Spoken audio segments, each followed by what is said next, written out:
On a freezing winter night, an elderly black woman unexpectedly saw a Hells Angels biker and his young wife clutching their freezing newborn. She hesitated, but the baby's faint cry spurred her into action. She opened the door, invited them in, took the child into her arms and whispered, "You're safe now." A week later, dozens of Harley-Davidsons roared outside, and what happened next brought her to tears. Before we dive into this story, let us know where you're watching from. We'd love to hear your thoughts. The blizzard had descended upon the small town like an angry spirit, swallowing streetlights whole and burying cars beneath blankets of white. Power lines had snapped under the weight of ice, leaving the entire neighborhood plunged into darkness. But in the modest house at the end of Maple Street, a warm amber glow flickered against the storm-darkened windows like a beacon of hope. Martha Bennett moved slowly around her small kitchen, her weathered hands feeding another log into the old wood-burning stove that had been her salvation through 7 winters of widowhood. At 73, Martha's movements carried the deliberate grace of someone who had learned that rushing through life only led to regret, her silver hair pinned back in the same neat bun she had worn since her teaching days. The house felt impossibly quiet without Samuel's warm presence filling the spaces between her thoughts. The silence had grown even deeper since their son Marcus had chosen his wild lifestyle over family dinners, appearing at her door only when his wallet ran empty. His wife Tiffany would stand behind him during those visits, making snide comments about backwoods living while calculating the value of every piece of furniture. Martha's gaze drifted to the mantelpiece where Samuel's photograph smiled back at her, his arm wrapped around her waist on their wedding day. Beside it sat a small wooden jewelry box he had carved by hand. Inside, wrapped in tissue paper, lay a tiny pair of knitted booties in pale yellow, the only tangible reminder of the grandchild she had held for 3 precious days before fever took him away. The sudden pounding on her front door cut through the storm's howling like a desperate prayer, followed immediately by the unmistakable wail of an infant whose cries seemed to pierce straight into Martha's very soul. She hurried toward the sound. Through the frost-covered window, she could make out 2 figures huddled against the wind. "Please, ma'am." The voice that cut through the wind was deep and gravelly, belonging to a man whose desperation was so raw it made Martha's chest tighten. "My baby can't take much more of this cold. Please, we just need somewhere warm for her." The man was enormous, his broad shoulders straining against a leather jacket that bore patches she couldn't make out in the darkness. Cradled against his chest was the source of the crying that was tearing at Martha's heartstrings. Behind him stood a young woman who couldn't have been more than 25, her thin frame shaking violently, her inadequate coat soaked through. "We knocked on 4 other houses already," the woman called out, her voice breaking with exhaustion and fear. "One man saw Jack's jacket and slammed the door before we could even ask. Please, I'm begging you, my daughter is only 6 weeks old and she's so cold I can barely feel her breathing." Martha's hand hovered over the deadbolt, her mind racing through all the warnings about strangers in the night. But as she heard the baby's cries grow weaker, every maternal instinct that had been dormant since her grandson's death came roaring back to life. The deadbolt turned with a click that echoed through the house, and Martha pulled the door open wide, letting the warmth from her kitchen spill out into the night. "Get inside, all of you, right now," she said, her voice carrying the gentle authority she had used with countless students. "No child should be out in weather like this." The man stepped across her threshold first, immediately unwrapping the layers of blankets from around the infant. "Thank you so much, ma'am. I'm Jack Morrison, and this is my wife Anna, and our daughter Lily. We were coming back from a motorcycle rally when this storm came out of nowhere." Anna stumbled inside behind him, her teeth chattering violently, but her eyes never left the baby as Jack placed her into Martha's waiting arms. Martha cradled little Lily against her chest, feeling the child's tiny body gradually stop shivering as the warmth began to seep into her bones. "Sweet little angel," she murmured, automatically beginning the gentle swaying motion that came as naturally as breathing. "You're safe now, precious girl." As Anna positioned herself close to the wood stove, Martha began the familiar ritual of caring for others. She heated water, preparing a bottle with formula she kept stocked for occasional visits from church members with young children. "Most people see Jack's jacket, see those Hells Angels patches, and they assume we're trouble," Anna said, accepting the cup of hot tea Martha pressed into her hands. They don't see that he's the gentlest man I've ever known, that he works 16-hour days at the garage to support us." Martha settled into her favorite rocking chair, adjusting her hold on Lily so she could feed the baby while keeping her warm. "People are too quick to judge based on appearances," she said softly. "They see leather and tattoos, and think they know a person's whole story, but they miss the love in a father's eyes when he's protecting his child." As Martha looked down at Lily's tiny face, watching the baby's eyes grow heavy with contentment, she felt something shift deep inside her chest, like a door that had been locked for 7 years suddenly creaking open. The baby's features reminded her so strongly of her grandson. "I had a grandson once," Martha found herself saying, her voice quiet. "He was the most beautiful baby, with eyes just like your Lily's. I only had him for 3 days before the fever took him. I couldn't save my grandson, but I can make sure your little girl stays warm and safe tonight." Sometimes God gives us second chances to do right by the children who need us. Anna reached for Martha's hand, her fingers cold as bone. "You didn't have to do this," she said, her voice breaking. "But you did. I don't even know how to thank you." Martha smiled faintly, brushing a damp curl from the baby's forehead. "Don't thank me, just keep her warm." The fire crackled, filling the room with a steady living light. Martha sat back, holding the baby against her chest, and for a moment the years folded in on themselves. Outside, the blizzard raged on, but inside the warmth held. The storm had burned itself out by dawn, leaving the little town buried under a heavy quilt of snow. Pale sunlight pressed weakly through the frost on Martha's window, casting a thin gold stripe across the worn wood floor. Jack was the first to stir, unfolding his tall frame from the chair where he had kept watch. Anna lay curled on the couch with the baby against her chest, the wool scarf still wrapped snug around the child. They packed their few things with unhurried hands, pausing often to glance out at the dazzling white world beyond. The snow was piled knee-deep against the steps, glittering under the pale light. As they stepped outside, the silence of the morning was broken only by the crunch of boots in snow.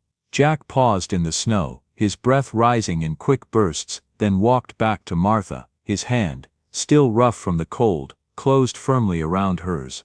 "Most of this town shut their doors on us," he said quietly, his voice edged with both gratitude and disbelief. "But you opened yours. Hell's angels don't forget that. I'll come back for you. That's a promise." Anna stepped forward, drawing out a small woven bracelet from her coat pocket. "I made this for her," she said, nodding at the baby, "but I want you to have it." Martha slipped it over her wrist, the colors standing out against her dark skin. She watched as they made their way down the street, their figures shrinking against the endless white, until the snow and light swallowed them from sight.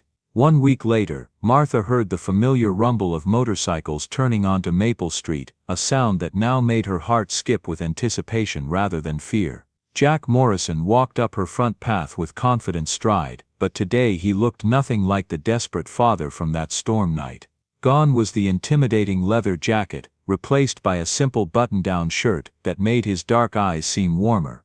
Behind him, Anna carried little Lily, the baby now plump and rosy-cheeked, vibrant with health. "Mrs. Bennet," Jack called out as he reached her front steps.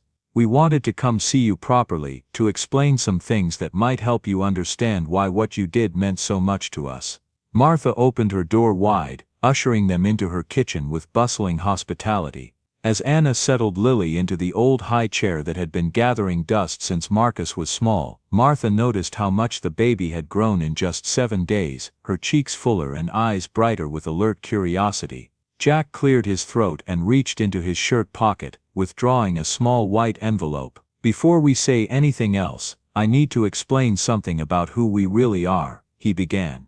"The Hells Angels aren't what most people think we are, at least not our chapter. We're motorcycle enthusiasts who love the freedom of the open road and the brotherhood that comes from sharing that passion." Anna nodded, bouncing Lily gently on her knee.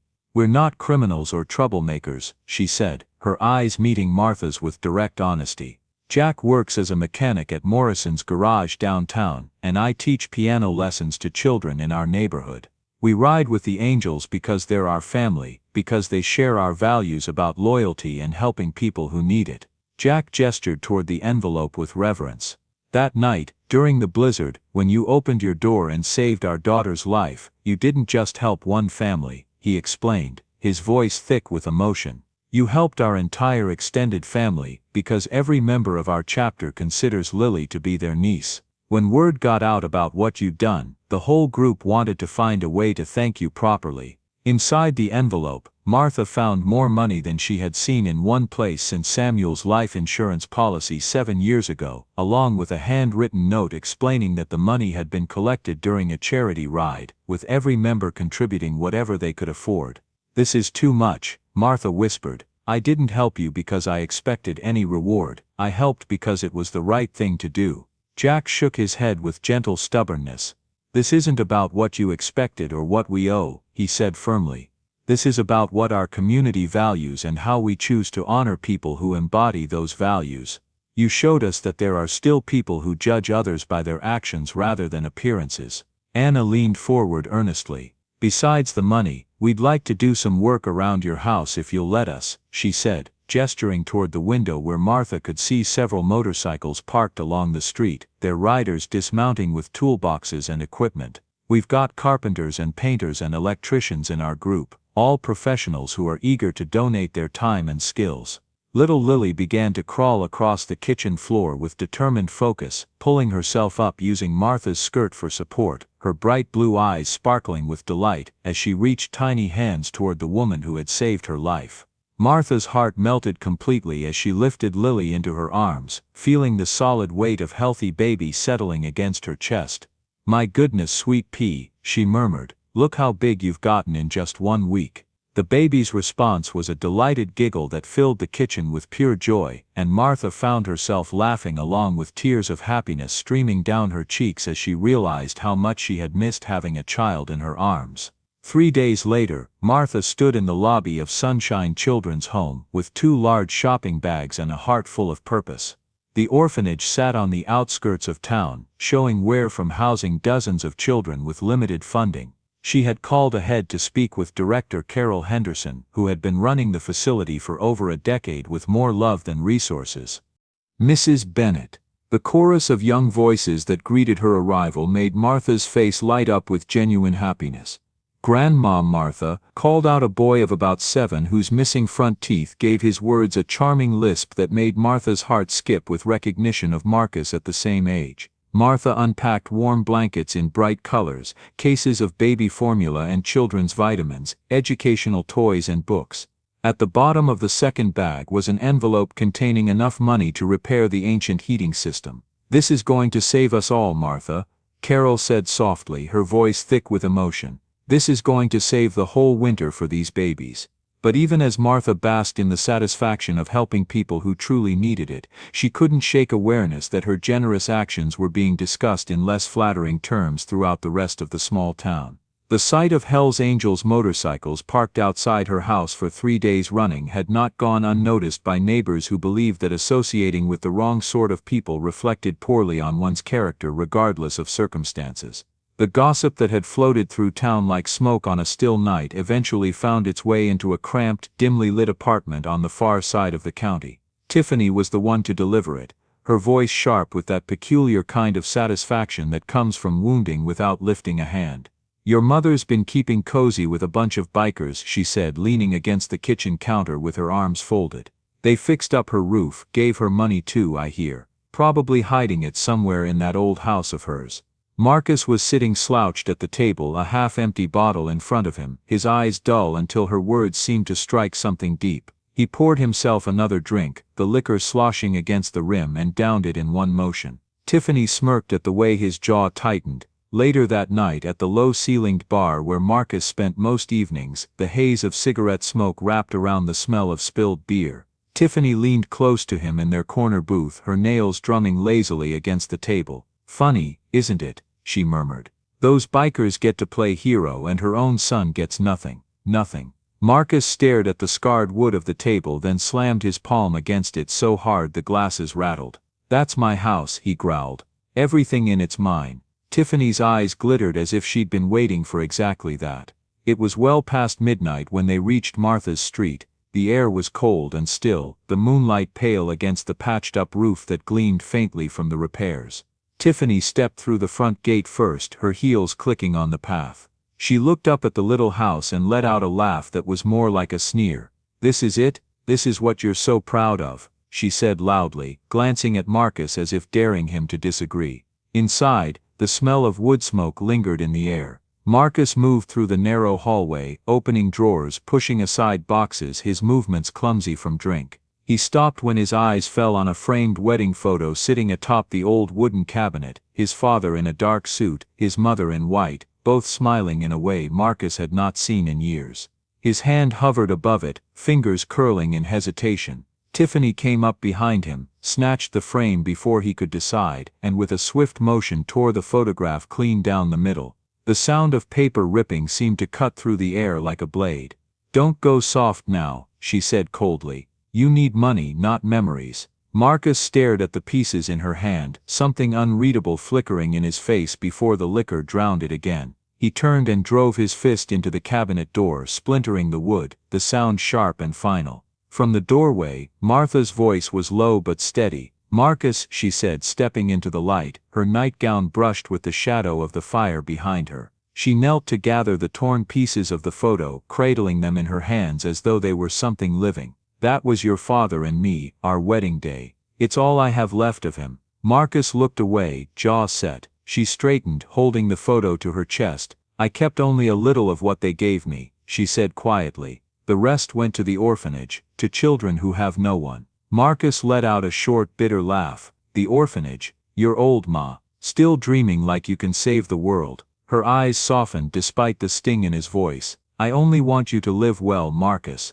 like you used to when you were a boy who'd run home to tell me every little thing." But Marcus was already shaking his head, the moment slipping past him. "This place is mine," he said flatly. "One way or another." Tiffany's hand slipped into the crook of his arm, her smirk returning as if the conversation had been decided. When they left, the door hung slightly ajar, the cabinet's broken door yawning open like a wound. Martha stood alone in the living room, the torn photo pieces still pressed against her chest. She lowered herself into the chair by the fire, the wood crackling softly, and let her tears fall without sound. In the dim light, her fingers traced the faces in the photograph, lingering on Samuel's eyes before moving to the boy Marcus had once been. Her voice trembled in the quiet. "I sold everything I had to raise you," she whispered, "and now you stand here a stranger." The morning after the storm between mother and son had left its wreckage in splintered wood and torn memories. Martha moved slowly through her kitchen, trying to put the room back in order. She had barely set the kettle on the stove when the sound of motorcycles rolled up the road, a low familiar rumble that made her heart lift in spite of herself. She looked out the window and saw Jack dismounting his bike, followed by 3 other members of the Hells Angels.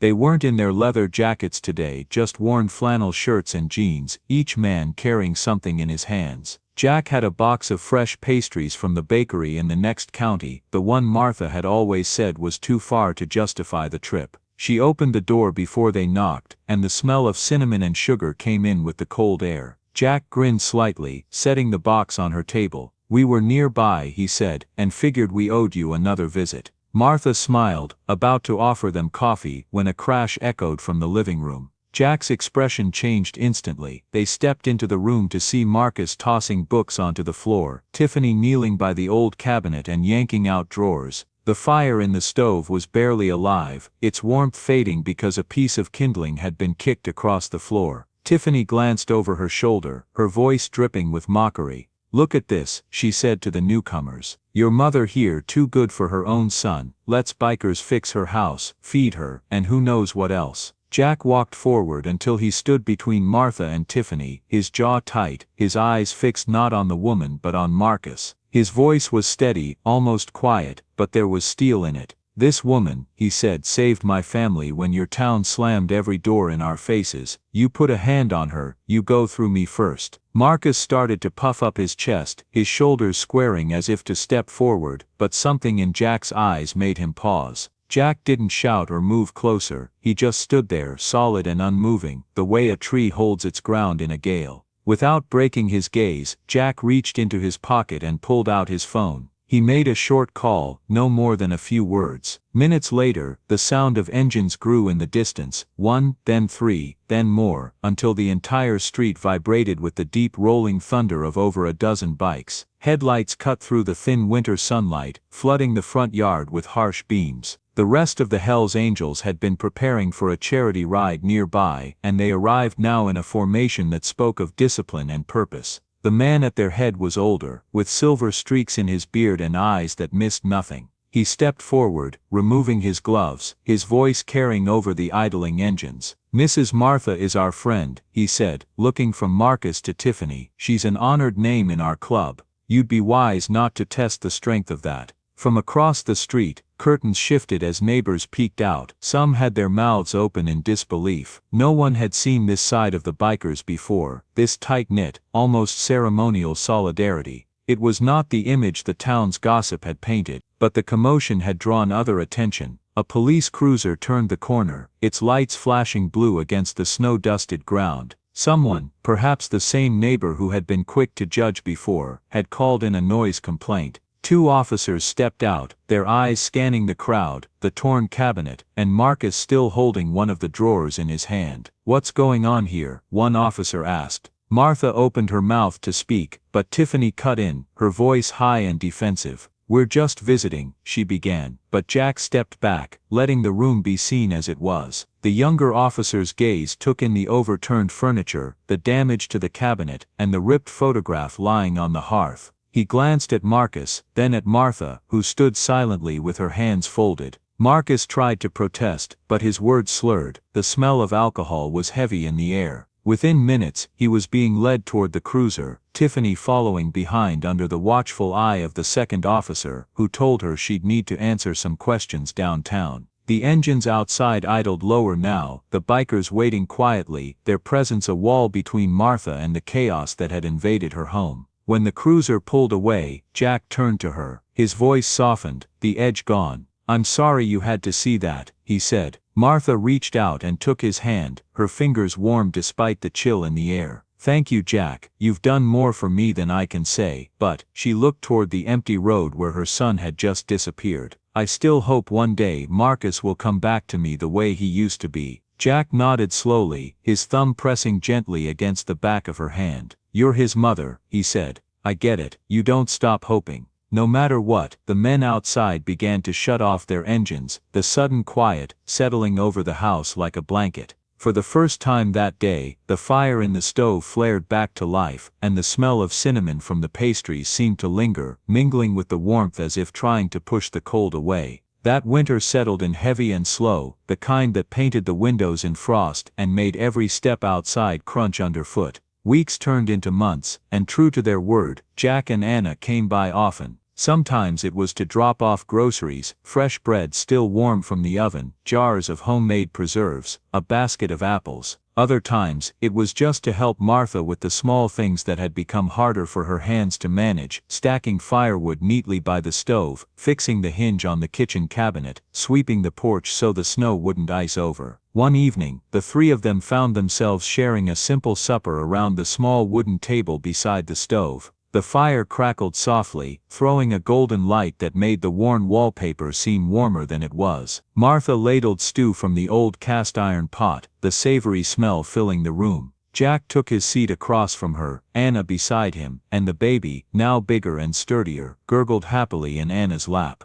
They talked quietly, about nothing urgent, the weather, the stubborn rooster at the farm down the road, the way the snow seemed to fall slower when the moon was bright. At one point, Jack set down his spoon and reached across the table, taking Martha's hand in both of his. His voice was steady, but his eyes held a weight she hadn't seen before. "That night," he began, "when the whole town turned away from us, you opened your door, you didn't ask who we were or what trouble we might bring. You just let us in. I can't be your son, not in the way Marcus is, but," he paused, searching her face, "if it's all right with you, I'd like to call you Mom." The words came so simply, without ceremony, but they caught in Martha's chest like a sudden gust of wind. She felt her eyes sting, and before she could stop herself, she was out of her chair, leaning forward to wrap her arms around him. Jack held her tightly, one hand pressed against her back, and in that moment, the years of distance and cold that had grown between her and her own son seemed for a breath a little less heavy. Anna rose quietly, her smile soft, and placed the baby in Martha's arms. "This," she said, "is the child you saved that night. One day, he'll call you Grandma." The baby's tiny hand closed around Martha's finger, his skin warm and impossibly soft. His laugh, pure, unguarded, filled the space between them. Martha felt the heat of the stove on her back, the faint weight of the knitted bracelet Anna had given her still on her wrist, and for a moment the little house felt like the heart of the world. They ate the rest of their meal in a quiet kind of happiness, the kind that doesn't need to be named.